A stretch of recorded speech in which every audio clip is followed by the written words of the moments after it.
जय गज लक्ष्मी माता की जय। आज हम आपका लक्ष्मी माता के बहुत ही अच्छी कहानी सुनाते हैं। आज सब लक्ष्मी माता कहानी सुन के कमेंट में बताओ कि आपका कहानी कैसे लगा। एक व्यापारी रहा के बहुत धन रहा, कोनो चीज के कमी नहीं रही। गाड़ी बंगला घर द्वार सोना चांदी हाथी घोड़ा सब कुछ रहा, लेकिन वो व्यापारी अपने धन के दान नहीं करत रहे ने। बहुत उनके घमंड रहा धन के, कबो कोनो गरीब का दान करे न कोनो अच्छे काम में लगावे। एक दिन उनके द्वारे व्यापारी के द्वारे एक भिक्षा मांगे वाले आए साधु।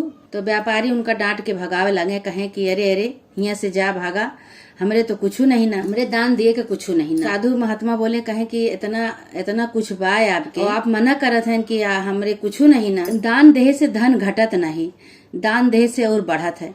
उनके धन के बहुत घमंड रहा, व्यापारी के बहुत ज्यादा घमंड रहा, बहुत अभिमान रहा। वो दान नहीं दे, साधु का भगाए देन वहाँ से। साधु जात कहें कि तोरे इतना घमंड होई के बाद, धन के इतना अभिमान होई के बाद, ये धन सब खत्म हो जाए, तोहार कौनो काम में ना आए तोहरे। कहे रे चुप रहा, हमरे इतना धन बा कि हम 7 पुस्त तक बैठ के खा सके थे, हमरे इतना धन बा। साधु महात्मा ये कह के चला गए व्यापारी के। अब व्यापारी भाई कहा कहन कि दूसरे दिन सवेरे उठे सोई के दूसरे दिन तो देखत आए तो धीरे धीरे उनके धन खत्म होत बा। तो कहत आए कि अरे तो हमरे इतना धन रहा, 7 पुस्त तक चलते, धन हमार कहाँ जात बा। सब साधु के शराब लग गए। अब धीरे धीरे उनके सब धन नष्ट हो गया। काहे कि वो धन का घमंड कहीं ले रहे हैं, और न कबो दान करें, न अच्छे काम में लगावें, और न भिखारी के भीख देते रहे। तो दान देहे से धन घटत नहीं, लेकिन उनके घमंड रहा कि वो सोचत रहे कि हम दान देवे तो हमारा धन खत्म हो जाए। तो उनके घरे सोना चांदी के सब बर्तन रहा, वो सब बर्तन धीरे धीरे सब खत्म हो गया। उनके माटू के बर्तन नहीं रहा, उनके घर में के माटू के बर्तन रहा। तो कहा था अरे का हो गया, हम इतना हमरे धन रहा कि 7 पुस्त तक हम बैठ के खाई, ना हम दान करी ना केहू को दे ही ले, तब वो हमार धन घट गया सब। बहुत दुखी भय व्यापारी, बहुत दुखी भय। घूमत एक नगर में गए। तो नगर में गए तो बहुत दुखी हो के एक मंदिर में बैठे जाए के।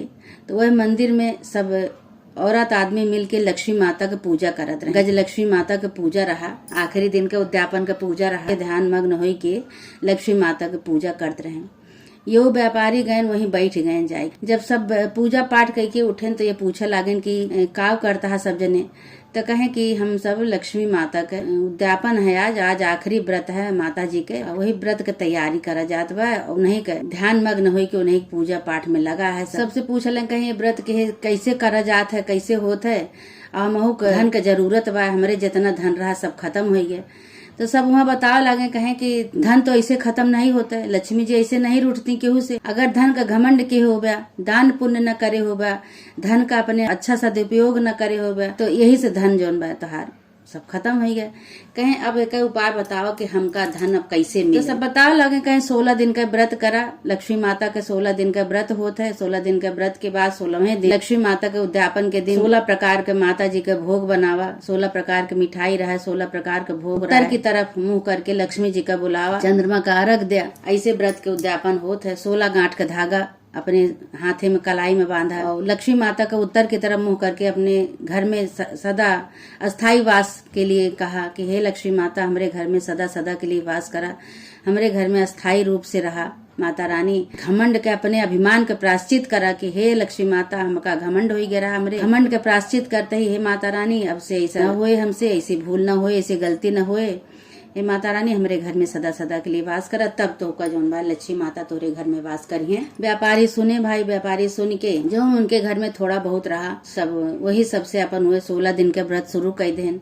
16 दिन का व्रत शुरू करे के बाद 16वें दिन उत्तर की तरफ मुंह करके लक्ष्मी माता को बुलाएं, 16 प्रकार के भोग लगाएं, व्यंजन बनवाएं, 16 प्रकार के भोग लगाए के चंद्रमा का अर्घ दें। उत्तर की तरफ मुंह कह के लक्ष्मी माता को पुकारन कि हे लक्ष्मी माता, हमें बहुत अभिमान हो गया, बहुत घमंड हो गया, लेकिन अब हम प्रायश्चित करते हैं कि अब हम अगर हमका धन दे देबू तो हम अच्छे कर्म में अच्छे काम में लगाओ, लड़की के शादी ब्याह करब, मंदिर बनवाओ, दान पुण्य करब, भिखारी के भीख देवे, अच्छे काम में लगाओ। हे माता रानी फिर से हमारे घरे आवा। लक्ष्मी माता भाई उनके पुकार सुनी ली व्यापारी के, काहे कि श्रद्धा से भक्ति से पूजा के माता के सामने गलती के अपने क्षमा मांगे न अपन प्रायश्चित के। माता रानी उनके सुन ली। माता रानी उनके घर में सदा के लिए फिर जैसे पहले वास करते रहे वैसे फिर वास कर ली। व्यापारी से कहीं लक्ष्मी माता कहीं हम तोहरे घरे आओ तो, लेकिन अगर धन का सदुपयोग न करबे, धन का अच्छे जगह पे न लगोबे, दान पुण्य न करबे, हम तोहरे घरे न रहा।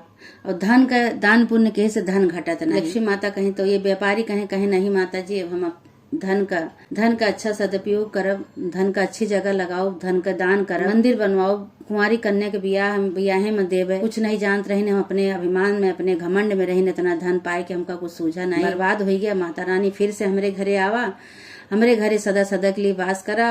और हम आपका वास चाहिए थे माता रानी, अपने घर में सदा सदा के लिए हमरे घर में वास करा। माता रानी उनके पूजा से, उनके उद्यापन से प्रसन्न भई, उनके पुकार से प्रसन्न हुई कि उनके घर में फिर से लक्ष्मी माता आई। लक्ष्मी माता फिर से जैसे व्यापारी पहले रहे वैसे व्यापारी फिर हुई गए। अब व्यापारी भाई बड़े बड़े शादी ब्याह में जहाँ बिटियन के शादी हुए, ब्याह हुए, दान पुण्य करें, मंदिर बनवावे, शिवालय बनवावे, दान पुण्य करें, गरीब का दान दिए। लक्ष्मी माता उनके ऊपर प्रसन्न हुई। लक्ष्मी माता जैसे व्यापारी के सद्बुद्धि दी, उनके घर में फिर से धन लक्ष्मी के आगमन के फिर से आयु। माता रानी, हे माता रानी जे कहानी के सुनावे, जे आपके 16 दिन का व्रत करे माता रानी, सबके घर में इसे धन लक्ष्मी के भंडार भरा। माता रानी जैसे व्यापारी अपन गलती के पश्चाताप के हैं, वैसे माता रानी जे धन के अच्छी जगह पे लगावे, दान करे, पुण्य करे, के सबके घर में धन भंडार भरा। माता रानी धन का दान कहे से कभी भी धन नहीं घटत। हे लक्ष्मी माता ऐसे सबके घर में वास करा, सबके घर में धन भंडार भरा। बोलो जय गज लक्ष्मी माता की जय।